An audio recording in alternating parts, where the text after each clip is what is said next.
Right, and here we are on the mooring. Oh dear.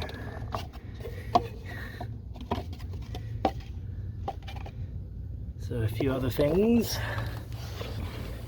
I've been working on. The raft irons that hold extra spars, sculling oar, boat hook, all that good stuff,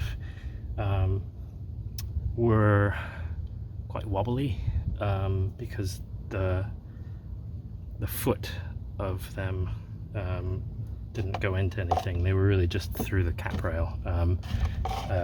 So I've been fitting these blocks down lower to catch the foot of the tube that's the part of the mount, so this is much sturdier now. I've got one left to do, but they're otherwise done. I've been, let's see, oh god,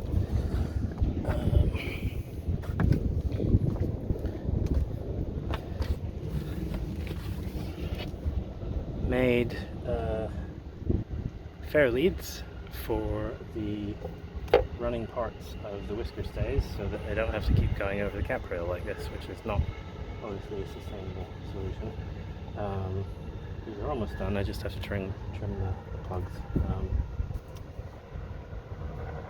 I forget if I've talked about lightning protection or not. In any case, this is what I came up with. So at the top of the mast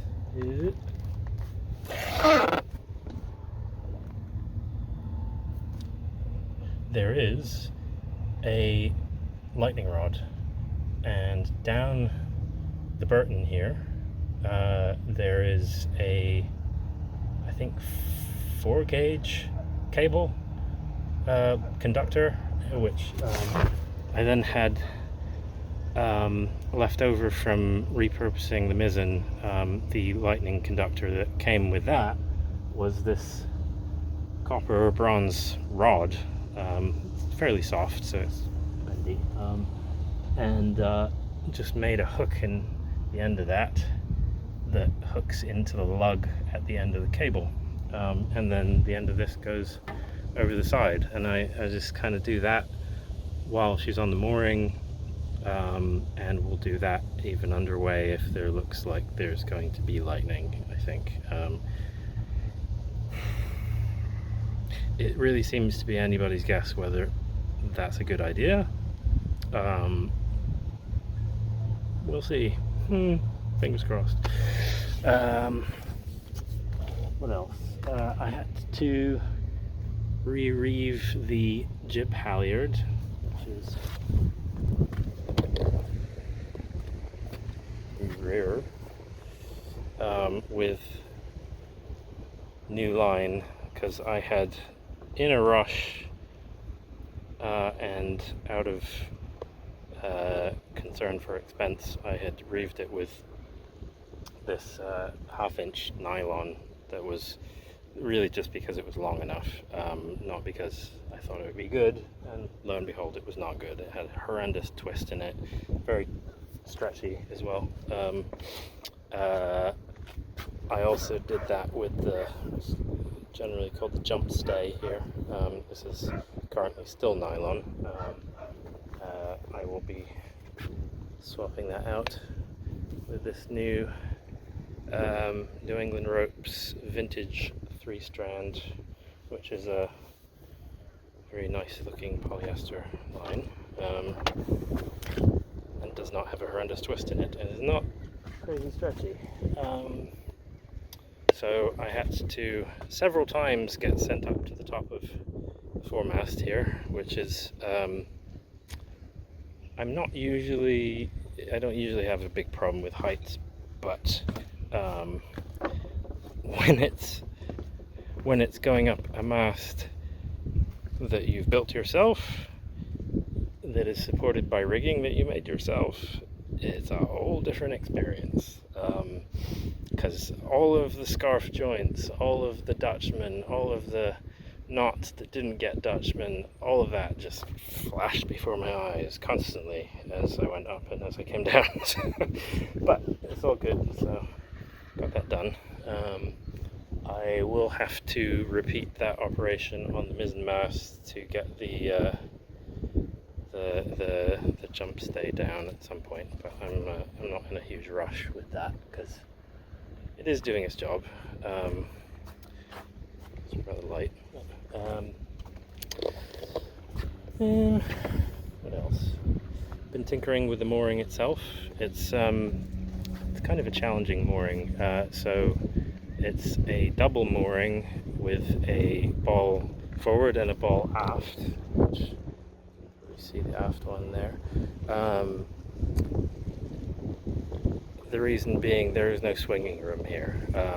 Literally 15 feet that way is extremely shallow. So no swinging room.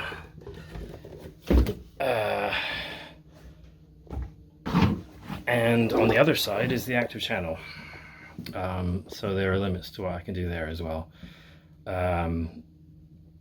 This time of year, the prevailing wind conditions are blowing me onto the mooring, which is not ideal. Good morning, good morning.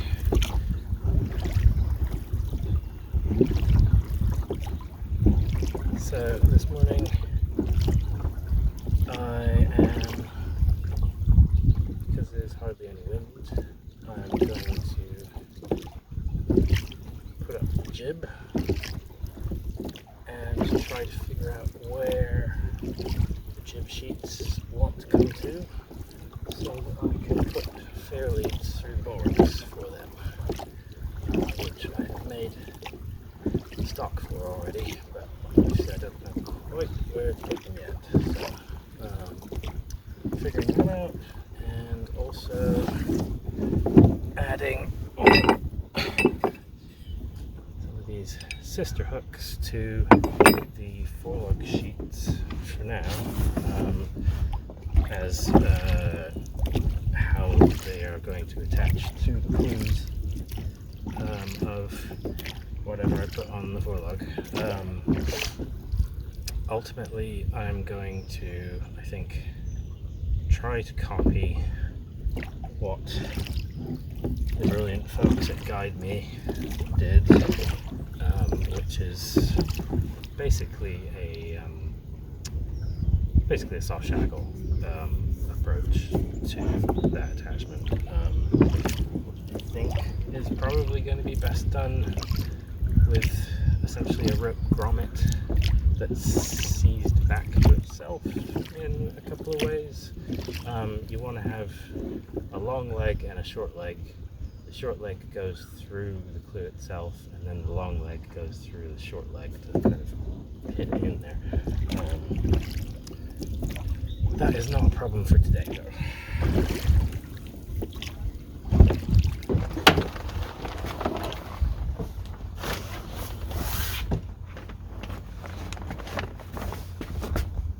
So I have this one jib that has a wire luff, which is kind of what you want for a flying jib. It is not currently set up to be a flying jib though, for some reason. It has these piston hanks on it that I'm going to need to remove, so that's step one.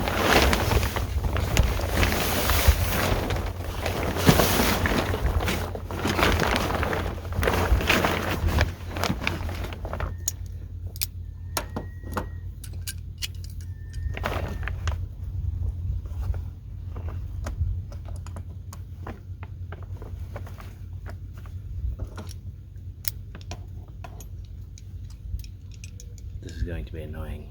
I can tell already. Might actually have to cut these off. I don't want to move.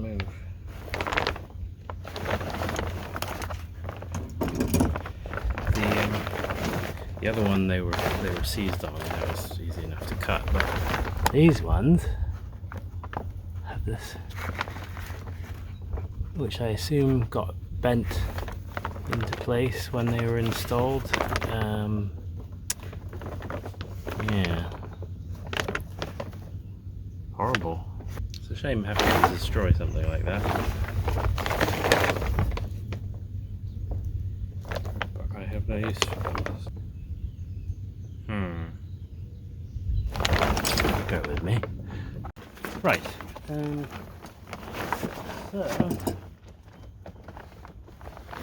this actually works, despite this being a Japanese toothed woodcutting blade. It's soft enough bronze that it actually cuts it, so I'm not going to do that. Awful though that is.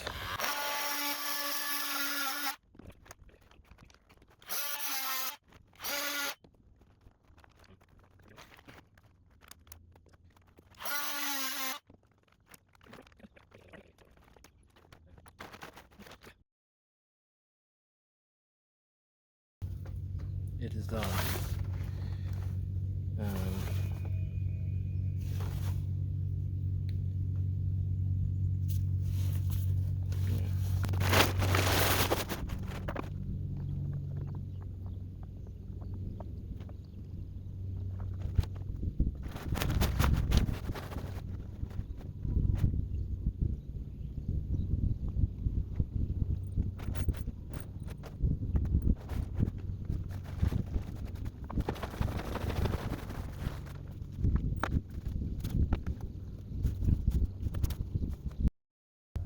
Well, the camera cut out at a very annoying moment, but there it is, wire left jib.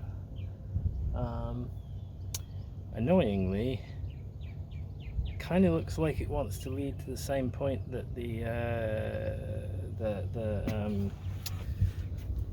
running part for the whisker stays does, and I don't know that I can run them both through the same fair lead. Probably could, but we'll see. Alright, well, now I'm going to get in the boat and look at it.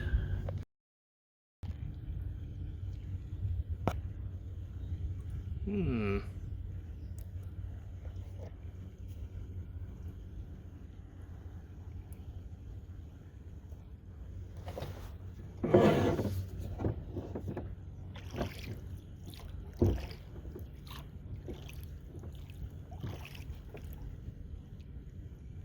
think that looks alright.